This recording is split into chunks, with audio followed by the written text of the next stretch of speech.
If you're going to Europe or flying out of Canada in 2026, the rules won't be the same. New biometrics, a new authorization, different liquid rules. Let me give you the 5 things to check before you buy your ticket. First up, Europe is finishing the rollout of its new entry-exit system, or EES.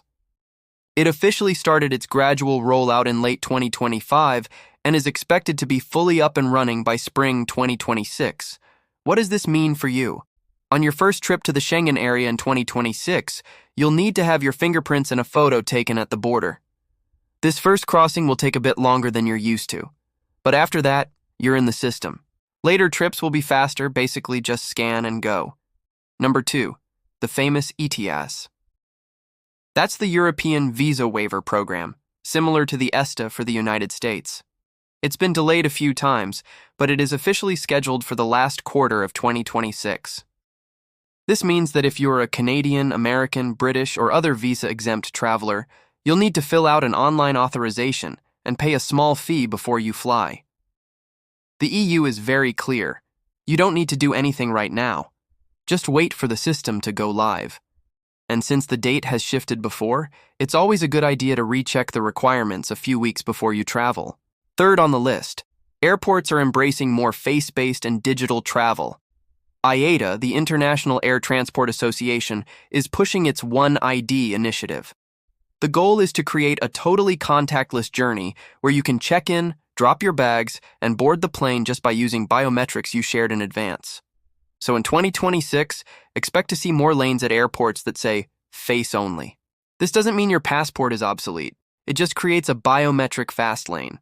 If you're not comfortable sharing your data, don't worry. You can still use the regular counters. It will just be a slower process. Number 4 is about liquids in laptops. You've probably seen headlines saying you can now carry 2 liters of liquids and leave your laptop in your bag.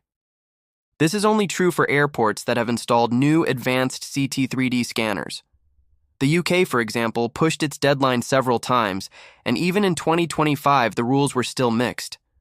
For 2026, you absolutely must check the specific rules for your departure airport and your return airport. If either of them still uses the old scanners, you're stuck with the 100 milliliter rule. 2026 will still be a mixed year, so don't assume you can bring that big bottle of shampoo everywhere. And finally, number 5. This one is for Canadians. Your passenger rights are getting stronger. Transport Canada and the Canadian Transportation Agency have been working to amend the air passenger protection regulations. The goal is to make airlines assist and compensate you, even for disruptions they previously claimed were outside their control.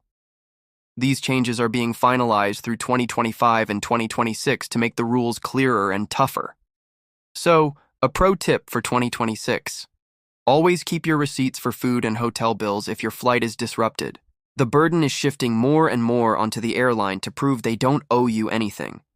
I hope these updates help you plan your 2026 travels a little better.